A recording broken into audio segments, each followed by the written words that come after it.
Bismillahirrahmanirrahim. Assalamualaikum warahmatullahi wabarakatuh.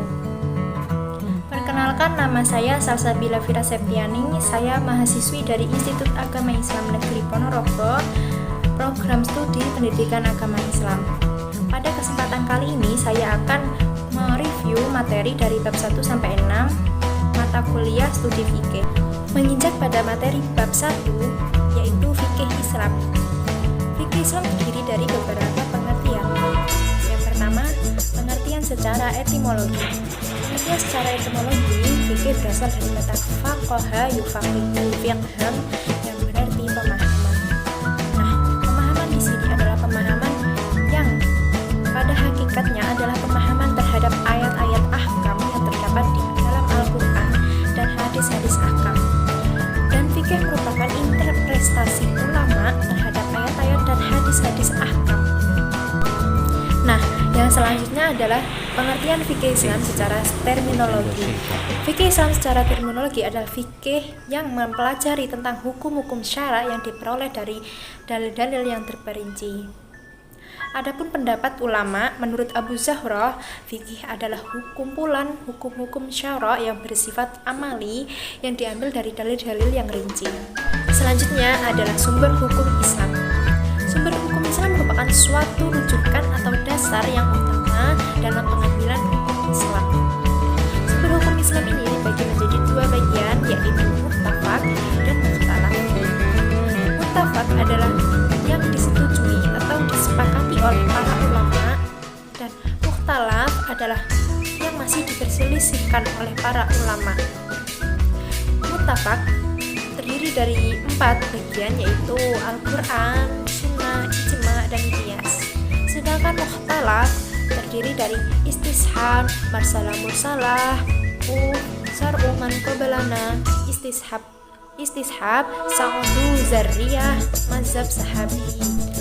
Selanjutnya ada ruang lingkup fikih.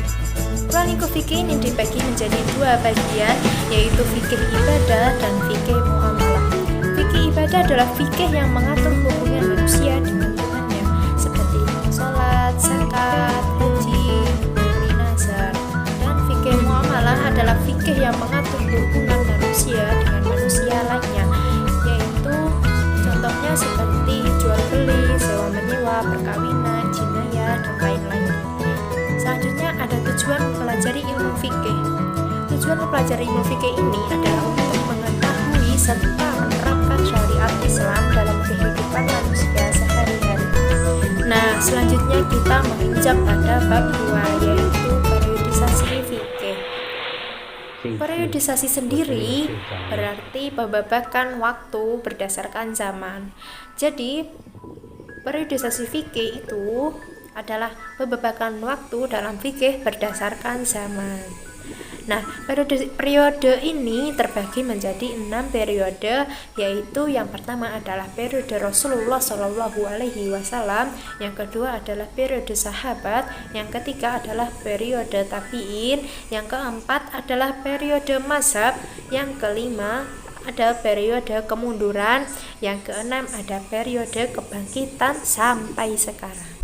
Nah, pertama-tama kita akan membahas fikih pada masa Rasulullah SAW. Fikih pada masa Rasulullah SAW disebut dengan periode pertumbuhan yang berlangsung selama 22 tahun semenjak Al-Quran diturunkan hingga Al-Quran selesai diturunkan. Fase pembentukan hukum Islam dibagi menjadi 2 bagian, yaitu ketika Rasulullah SAW di Mekah selama 12 tahun, dan pada saat itu turunlah surat Makkiyah. Yang kedua adalah ketika Rasulullah SAW di Madinah selama 10 tahun, dan pada saat itu pula surat Madaniyah diturunkan.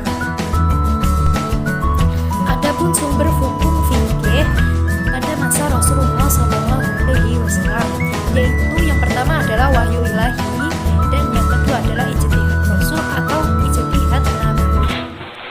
Nah, yang kedua adalah fikih pada masa sahabat, yaitu fikih pada masa sahabat itu menggunakan Al-Quran, hadis, ijma, dan qiyas.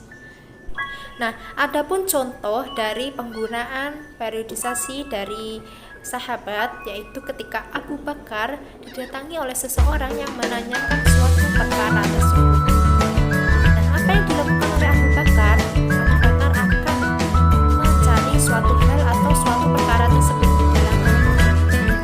Apabila Abu Bakar tidak menemukan suatu hal atau suatu perkara tersebut, maka Abu Bakar akan mencarinya di dalam hadis. Nah, sebaliknya ketika Abu Bakar tidak menemukan suatu perkara tersebut di dalam hadis, maka Abu Bakar akan meminta pendapat kepada para sahabat. Nah, ketika para sahabat itu mendengar perkataan Rasulullah tentang suatu hal atau suatu perkara tersebut, maka Abu Bakar akan menggunakan pendapat dari para sahabat. Nah, bagaimana ketika Abu Bakar tidak puas kepada pendapat para sahabat, maka Abu Bakar akan menemukan orang-orang pilihan ahli ra'yi untuk memberikan pendapat dengan persoalan tersebut. Nah, dari situlah maka Abu Bakar akan menyelesaikan persoalan tersebut. Selanjutnya adalah fikih pada masa tabi'in. Perkembangan fikih pada masa tabi'in ini ditandai dengan beberapa tanda, yaitu yang pertama adalah Amul Jamaah atau tahun persatuan pada tahun 41. Yang kedua adalah kemunculan sekte Khawarij dan Syiah. Yang ketiga adalah muncul berbagai permasalahan baru yang belum ditemukan hukumnya. Yang keempat adalah muncul golongan ahlu hadis dan ahlu ra'yi. Selanjutnya adalah fikih pada masa mazhab. Perkembangan fikih pada periodisasi ini ditandai dengan beberapa peristiwa, yaitu berdirinya Daulah Abbasiyah setelah jatuhnya Daulah Umayyah. Yang kedua adalah gerakan ilmu semakin kuat. Yang ketiga, kodifikasi hadis dan mazhab-mazhab fikih. Selanjutnya, fikih pada masa kemunduran. Fikih pada masa kemunduran ini terjadi pada pertengahan abad ke-4 Hijriah sampai akhir abad ke-13 Hijriah.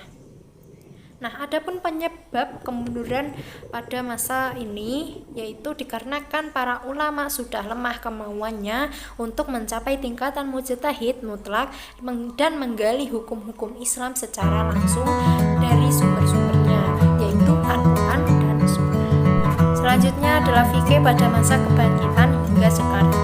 Menurut para ulama ada 4 pola fikih kebangkitan, yaitu misalnya yang pertama adalah modernisme, yang kedua adalah survivalisme, yang ketiga adalah tradisionalisme, yang keempat adalah neo-survivalisme. Bab selanjutnya yaitu karakter dan keistimewaan fikih. Pada pembahasan kali ini kita akan membahas tentang dasar-dasar fikih bersifat lahir. Dalil-dalil hukum atau sumber pengambilan hukum terbagi menjadi dua, yaitu dalil hukum muttafaq atau yang disepakati para ulama, yaitu Al-Quran, Sunnah, Ijma, dan Qiyas, dan dalil hukum ghairu muttafaq, yaitu yang tidak disepakati oleh para ulama, yaitu istishab, marsatul mursalah. Pembahasan selanjutnya adalah pengantar untuk hukumnya. Al-Fiqih adalah sekumpulan hukum syar'i yang wajib dipegangi oleh setiap muslim dalam kehidupan praktisnya. Hukum-hukum ini mencakup urusan pribadi maupun sosial, meliputi al-ibadah, yaitu hukum yang berkaitan dengan sholat, zakat, dan haji. Yang kedua adalah al-ahwal asy-syakhsiyah, yaitu hukum yang berkaitan dengan keluarga sejak awal sampai akhir. Yang ketiga adalah al-muamalat, yaitu hukum yang berkaitan dengan hukum antara manusia satu dengan yang lainnya, seperti hubungan kepemilikan dan lain-lain. Yang keempat adalah al-ahkam al-subhaniyah, yaitu hukum yang berkaitan dengan hubungan negara dan rakyat. Yang kelima adalah ahab musilmi wal harbi, yaitu yang mengatur hubungan antar negara. Pembahasan yang ketiga adalah balasan fikih bersifat dunia dan akhirat. Mengetahui ilmu fikih fikih berarti kita mengetahui hukum Allah, baik yang dilarang maupun yang diperintahkan Allah kepada umatnya. Hukum yang diatur dalam fikih Islam itu terdiri dari hukum wajib, sunnah, mubah, makruh, dan haram. Di samping itu ada pula yang dalam bentuk yang lain seperti sah, batal, benar, dan salah. Pembahasan yang keempat adalah kecenderungan fikih yang bersifat kolektivisme. Sistem kolektivisme dalam fikih telah lahir dan dilaksanakan semenjak zaman Rasulullah SAW. Sejumlah peristiwa dan karya tulis para ahli fikih bersusulan masa itu, masing-masing menyempurnakan gambaran gagasan tadi dalam berbagai segi-segi dan macam-macam cirinya. Selanjutnya pembahasan yang kelima yaitu fikih menerima perkembangan. Fikih manapun yang hidupnya menggantungkan diri pada sumber yang berlimpah-limpah tidak akan berhenti sampai kapanpun untuk tetap mengikuti perjalanan masa dalam perkembangan masa-masa. Tidak pula akan tertinggal oleh kemajuan peradaban selama undang-undang yang dipakainya berjalan sesuai dengan jalannya yang lurus, yaitu jalan ijtihad yang diterangi oleh cahaya petunjuk. Menginjak pada bab 4 yaitu fikih dan undang-undang Romawi. Pengaruh dan keterpengaruhan undang-undang Romawi mempunyai pro dan kontra, yaitu pro pendapat adanya pengaruh dalam fikih. Sebagian orang Arab dan orang Islam mengadopsi pendapat Barat, salah satu tokohnya adalah Ignaz Goldziher dan T.J. de Boer. Para tokoh tersebut mengatakan bahwa Islam terpengaruh oleh undang-undang Romawi. Undang-undang Romawi ini telah tersebar ke Syam dan Iran. Selanjutnya adalah kontra. Kontra di sini adalah kritik atas pendapat adanya pengaruh dalam fikih Islam.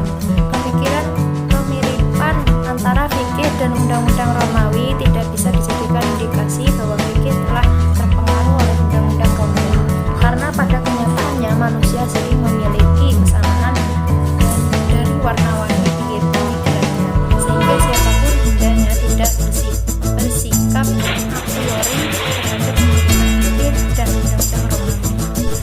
Selanjutnya menginjak pada bab 5 yaitu pembagian fikih dan cabang-cabangnya.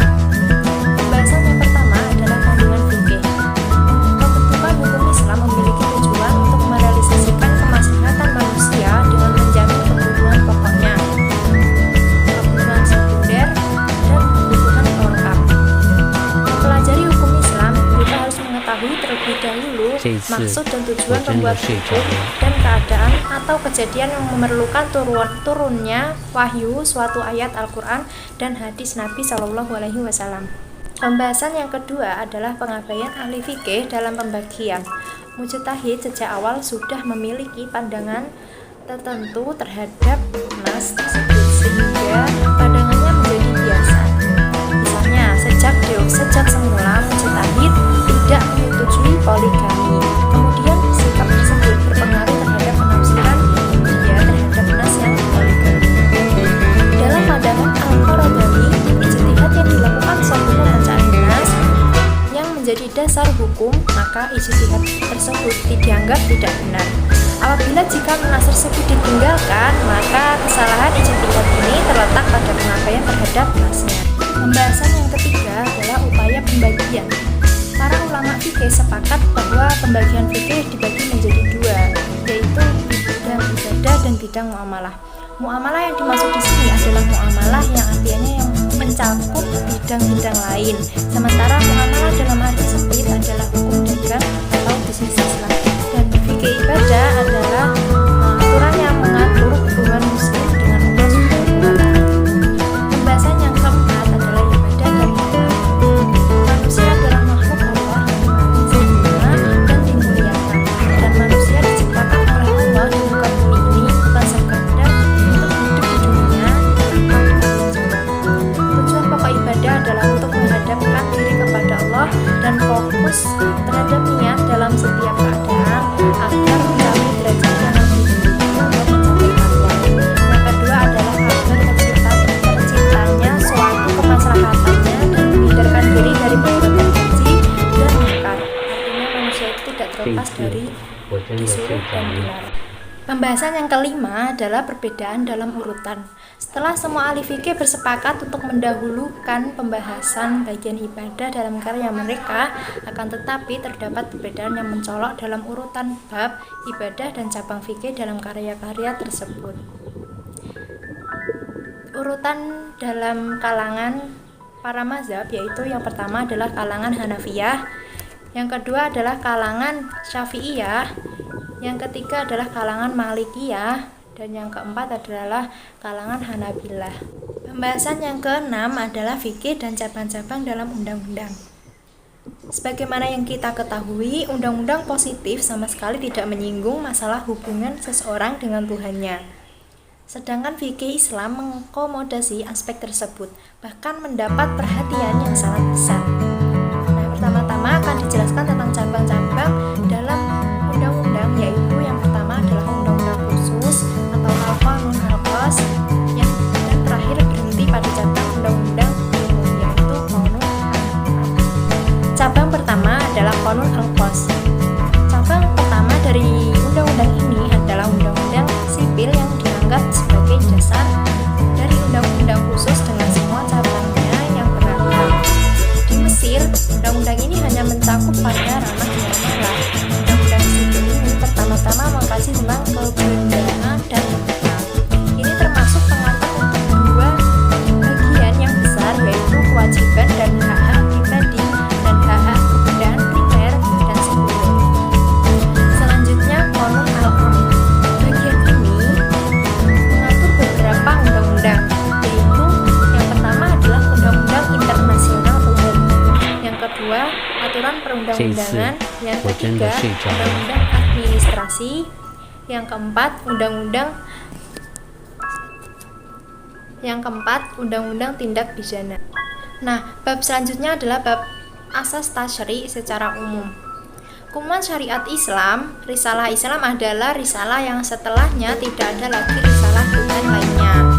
Syariat ini berlandaskan asas yang kuat, yaitu sebagaimana yang pertama adalah tidak memberatkan dan menghilangkan kesukaran, yang kedua memelihara kemaslahatan semua manusia, yang ketiga merealisasikan keadilan bahkan keadilan secara konteks. Sekian yang dapat saya jelaskan, kurang lebihnya saya mohon maaf. Wassalamualaikum